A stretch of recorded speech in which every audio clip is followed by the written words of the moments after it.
पिछली कक्षा में हम लोगों ने कार्नेटिक वार के बारे में देखा था कि आखिर यह कार्नेटिक वार का कंसेप्ट कहता क्या है, कार्नेटिक वार होता क्या है। अब हम लोग इस कक्षा के माध्यम से अलग अलग कार्नेटिक वार यानी कि जो 3 कार्नेटिक वार मुख्यतः हुए, अब इन तीनों को हम लोग देखेंगे, the first Carnatic war, the second Carnatic war और द थर्ड कार्नेटिक वार। तो अब लिखा हुआ है यह सामने आप लोग को स्मार्ट बोर्ड के माध्यम से पृष्ठ संख्या 14 पर दिख रहा है, लिखा हुआ है द फर्स्ट कार्नेटिक वार।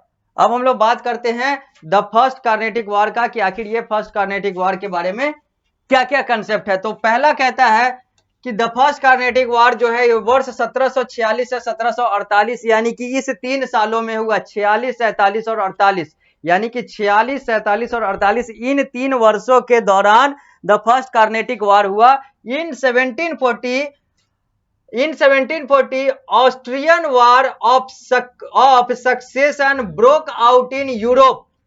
1740 में जो ऑस्ट्रियन वार था, जो चल रहा था, अपने आप को आगे बढ़ाने के लिए ये चीजें जो हैं ये यूरोप महादेश में बहुत तेजी से फैल गया। यहाँ पे ऑस्ट्रिया है, ऑस्ट्रिया एक देश है जो कि यूरोप महादेश में है, जबकि ऑस्ट्रेलिया एक देश है जो ऑस्ट्रेलिया महादेश में है। तो यहाँ पर कंफ्यूजन एक होगा या फिर कहें तो एक कंफ्यूजन की बात है, जहां पर आप लोगों को कंफ्यूज नहीं होना है। ये ऑस्ट्रियन वार है और ये यूरोप की बात हो रही है, ऑस्ट्रेलियन वार नहीं है। यहां पर कंफ्यूजन होगा कि ऑस्ट्रेलिया की बात अगर यूरोप में क्यों हो रही है, ऑस्ट्रेलियन वार यूरोप में कैसे ब्रोकआउट होगा। तो यहाँ पर ऑस्ट्रिया है, ऑस्ट्रिया एक अलग देश है, ऑस्ट्रेलिया एक अलग देश है, दोनों अलग अलग महादेश में है। ऑस्ट्रिया जो है वो यूरोप महादेश में है, ऑस्ट्रेलिया जो है वो ऑस्ट्रेलिया महादेश में है। तो वर्ष 1740 में ऑस्ट्रियन वार ऑफ सक्सेशन जो है, एक दूसरे की प्रतिस्पर्धा जो चल रही है, होड़ मची हुई थी, ये चीजें जो है यूरोप में फैल जाता है।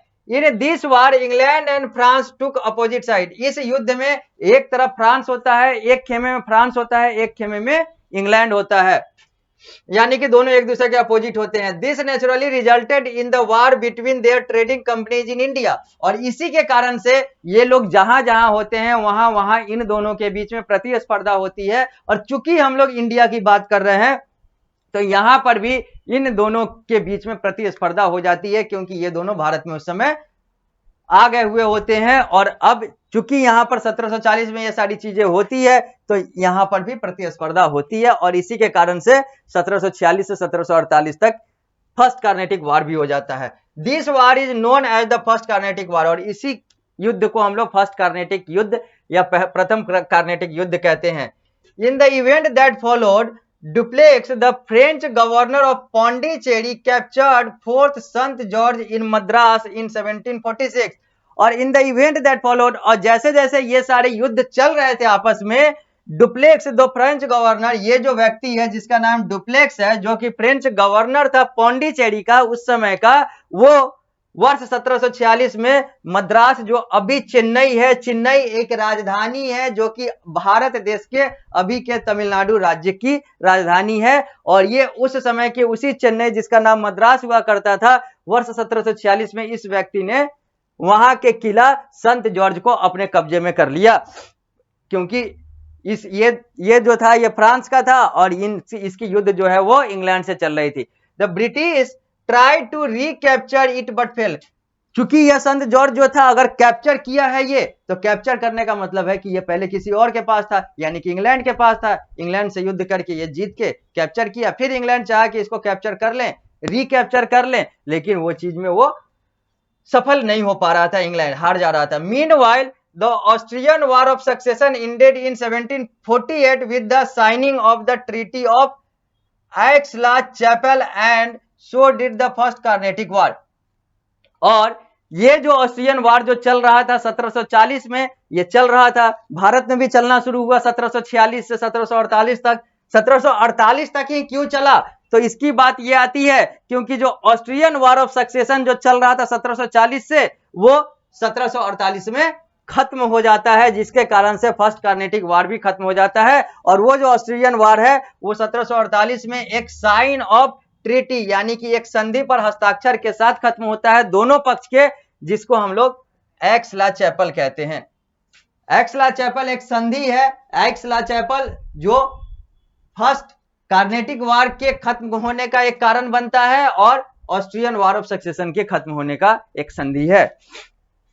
आगे, under the terms of treaty Madras was return to the English East India Company. और इस ट्रीटी के तहत, इस संधि के तहत, यहाँ पर कॉमा होगा, इस संधि के तहत यह भी कहा जाता है कि भारत के मद्रास जिस पर फ्रांस ने कब्जा कर लिया है वो इंग्लैंड को दे दिया जाता है, काम खत्म।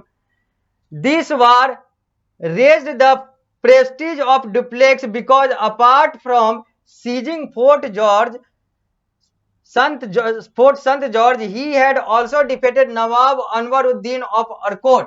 अब यहां पर क्या होता है, इस युद्ध में बातें तो हो जाती है क्योंकि सारा चीज निष्कर्ष के तौर पर काम खत्म हो जाता है, ट्रीटी होती है और युद्ध समाप्त होता है, लेकिन इस व्यक्ति का कद जो है वो बहुत ज्यादा बढ़ जाता है, सम्मान बहुत ज्यादा बढ़ जाता है, क्योंकि इसने सिर्फ संत जॉर्ज जैसे किले पर ही कब्जा नहीं किया था इंग्लैंड को हराकर, बल्कि यहां पर इसने अरकोट के नवाब अनवरुद्दीन, वही व्यक्ति जिसने अभिभावक के तौर पर अपने उस व्यक्ति का जिसका वो अभिभावक था उसकी हत्या करके नवाब बन जाता है, उसको यह हराकर वहां को भी यानी कि अरकोट को भी कब्जे में कर लेता है यह व्यक्ति। It so happened that when Dupleix captured Madras, the French naval commander returned it to the British for a bribe. It so happened that when Dupleix captured Madras, the French naval commander returned it to the British for a bribe. और आगे क्या होता है कि जैसे ये व्यक्ति जो है ये मद्रास को कैप्चर करता है, जो फ्रांस का नेवल कमांडर होता है, क्योंकि ये सारी चीजें हैं तो ये कैप्चर करता है और जो फ्रांस का नेवल कमांडर होता है वो इसको वापस में इंग्लैंड को, ब्रिटिश को लौटा देता है एज अ ब्राइब, यानी कि घूस के तौर पर, डोनेशन के तौर पर। Now duplex sought the help of Anwaruddin, the Nawab of Carnatic, and promised to hand over Madras to him if he helped Dupleix to recapture it. अब क्या होता है कि डुप्लेक्स तो कैप्चर कर लेता है, लेकिन फ्रांस का जो नेवल कमांडर होता है वो इसको ब्रिटिश को लौटा देता है एज अ ब्राइब, यानी कि घूस के तौर पर कहें तो। अब क्या होता है कि डुप्लेक्स को समस्या आती है, डुप्लेक्स को लगता है बुरा, और वो अनवरुद्दीन को कहता है कि मैं तुम्हारी मदद करूंगा, तुम मेरी एक मदद करो, तुम हमारे साथ लड़ो, हमारे साथ आओ और हमको इस मद्रास को फिर से कैप्चर करवाओ। मद्रास को फिर से कैप्चर करने के लिए, फिर से मद्रास को अपने कब्जे में करने के लिए तुम मेरा साथ दो तो मैं तुम्हारा साथ दूंगा। ये सारी चीजें जो है यह अनवरुद्दीन, नवाब ऑफ कर्नाटिक और डुप्लेक्स के बीच में बातें होती है। Now duplex sought the help of Anwaruddin, the Nawab of Carnatic, and promised to hand over Madras to him if he helped Dupleix to recapture it. और वो कहता है कि अगर तुम मेरी सहायता करोगे इस संत जॉर्ज के किला, इन सारे चीजों को रिकैप्चर करने के लिए जो वापस दे दिया गया है इंग्लैंड को, मैं तुम्हें मद्रास दे दूंगा। यानी कि यहां पर अनवरुद्दीन को कहा जाता है, प्रॉमिस किया जाता है कि वो मद्रास को तुमको लौटा देगा, मद्रास को हम तुमको लौटा देंगे अगर तुम मेरी मदद करोगे उसको रिकैप्चर करने में, यानी कि संत जॉर्ज किला को, फोर्ट को रिकैप्चर करने में, क्योंकि जो कैप्चर था वो लौटा दिया जाता है घूस के तौर पर। आगे, the Nawab help Dupleix but he failed to keep his promise because under the treaty of Alexanderpal Madras was to be return to the English. अब क्या होता है कि जो नवाब है वो तो मदद कर देता है डुप्लेक्स का, लेकिन डुप्लेक्स जो है वो अपना वादा पूरा नहीं कर पाता है, क्योंकि ये तो पहले से ही ट्रीटी, पहले से ही संधि हो चुकी है कि मद्रास जो है वो फ्रांस के द्वारा इंग्लैंड को दे दिया जाएगा, तो यहां पर इसको धोखा मिल जाता है। In a battle near Adyar in Madras the disillusioned Anwaruddin fought with Dupleix but was defeated। और ये चीजें होती है, पहले तो ये व्यक्ति कहता है फ्रांस वाला डुप्लेक्स कि तुम मेरी मदद करो, संत जॉर्ज के किला को कब्जा करने पे हम तुम्हें मद्रास दे देंगे। बाद में पता चलता है कि मद्रास की बात तो उसी ट्रीटी में हो गई है जहां पर मद्रास को किसी को देना ही नहीं है, वो तो इंग्लैंड को दे दिए, और ये चीजें डुप्लेक्स को भी पता था। तो इसका मतलब ये था कि अनवरुद्दीन जो है वो बेवकूफ बन गया, क्योंकि अब डुप्लेक्स कह रहा है कि हम तो ये तुमको दे ही नहीं सकते हैं, क्योंकि ये चीजें तो हमारे यूरोप में ही तय हो चुका है कि ये किसके पास रहेगा। तो अब इसको बुरा लगता है धोखा, तो ये डुप्लिक्स से लड़ लेता है, लेकिन यहां पर वो हार जाता है, अनवरुद्दीन हार जाता है। अब हम लोग बात करेंगे फर्स्ट कार्नेटिक वार के बाद द सेकेंड कार्नेटिक वार का, पृष्ठ संख्या 14 पर है लिखा हुआ है द सेकेंड कार्नेटिक वार, जो वर्ष 1748 से 1754 के बीच में चलता है, यानी कि 48, 49, 50, 51, 52, 53, 54, टोटल 7 साल का यहां पर टाइमलाइन है। It was an unofficial war fought between the trading company of England and France when there was a peace between them in Europe। यह एक अनऑफिशियल अनाधिकारिक युद्ध होता है जो इंग्लैंड और फ्रांस के बीच में, उनके ट्रेडिंग कंपनी के बीच में होता है। when there was a peace between Europe, जब यूरोप में इन दोनों में प्रतिस्पर्धा चलती है, तो भारत में भी इन लोगों में आपस में आधिकारिक रूप से प्रतिस्पर्धा चलती है, जो सेकेंड कार्नेटिक वार कहलाता है, वर्ष 1748 से 1754 तक का। निजाम असफ शाह डाइड इन 1748, वर्ष 1748 में एक निजाम असफ जाह का निधन हो जाता है। The throne of Hyderabad was fiercely contested by his son Nasir Jung and grandson Muzaffar जंग। अब क्या होता है कि इसके मृत्यु के बाद, निजाम के मृत्यु के बाद, जो हैदराबाद का जो लड़ाई या फिर हैदराबाद को अपने पास रखने की जो होड़ चलती है या फिर प्रतिस्पर्धा होता है कंपटीटर से या फिर सामने वाले से, वहां पर निजाम असफ जाह का बेटा नासिर जंग और नासिर जंग का बेटा यानी कि निजाम असफ जाह का पोता मुजफ्फर जंग जो है वो लड़ता है ताकि वो अपने क्षेत्र को बचा सके। This resulted in civil war, और इसी से गृह युद्ध हो जाता है। The ambitious French governor Dupleix helped Chanda Sahib the son in law of Dost Ali and Muzaffar Jung with his well trained French army. और ये जो लड़ाई होती है नासिर जंग और मुजफ्फर जंग इन सब में, तो उसमें क्या होता है कि जो डुप्लिक्स होता है, वही डुप्लिक्स जो फ्रांस वाला था, वो मदद करता है चंदा साहिब का, जो कि दोस्त अली का दामाद होता है, और मुजफ्फर जंग का अपने फ्रेंच आर्मी को देकर, ताकि ये लोग युद्ध लड़ें और युद्ध जीत सके। दे succeeded in installing Muzaffar Jang and as Nizam and Chanda Sahib as Nawab of Carnatic after Anwaruddin was killed in 1749 while fighting against the French at Ambur।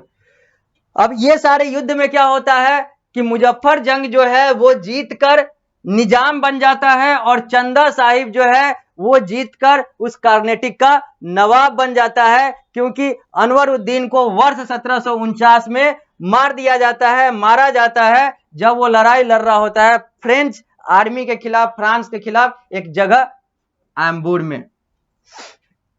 In return the French received many grant as gift as well as trading monopoly in south India. और चूंकि France ने इसको निजाम को, ये जो नया निजाम बना है, नया नवाब बना है, इसको जिताने में उसने मदद की है, तो इसके बदले में ये जो निजाम और नवाब होता है वो साउथ इंडिया में यानी कि दक्षिण भारत में इस फ्रेंच कंपनी को और फ्रांस को एकाधिकार दे देती है, मोनोपोली दे देती है कि तुम अपने तरीके से यहां पर व्यापार करो, तुमने मुझे जिताया है, मैं तुम्हें एज ए गिफ्ट के तौर पर ये सारी चीजें, ये सारे परमिशन, ये सारी अनुमतियां देता हूं। ये है पृष्ठ संख्या 14 पर। अब हम लोग आएंगे पृष्ठ संख्या 15 पर। यहां पर क्या कह रहा है, सेकेंड कार्नेटिक वार में ही the growing influence of the French threatened British trade in the Carnatic. और जैसे जैसे ये फ्रांस वाले आगे बढ़ रहे थे, इससे अंग्रेजों को यानी कि इंग्लैंड वाले को समस्या हो रही थी, डर लग रहा था।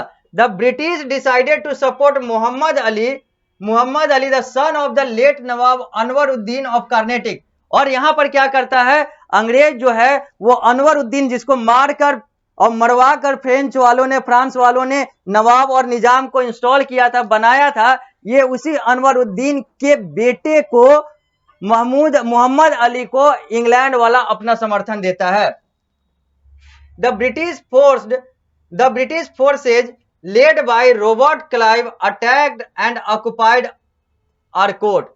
अब यहां पे ब्रिटिश जो है, जो इंग्लैंड है, वो दूसरे साइड अनवरुद्दीन के साइड चला जाता है, और जहां पर ये सारी लड़ाई होती है, अटैक करता है, आक्रमण करता है, रॉबर्ट क्लाइव के नेतृत्व में, और अर्कोट को कब्जे में कर लेता है। The French were defeated and Chanda Sahib was put to death. यहां पर फ्रांस की हार हो जाती है और चंदा साहिब जो वहां का नवाब होता है उसको मार दिया जाता है। Mohammed Ali was made the nawab of Carnatic. Mohammed Ali को कार्नेटिक का नवाब बना दिया जाता है। And British they are now in complete control of Carnatic. और इसी के साथ अंग्रेजों का अब कार्नेटिक क्षेत्र पर कब्जा हो जाता है, पूरा नियंत्रण हो जाता है। Dupleix try to regain his lost glory but the French government recalled him in 1754।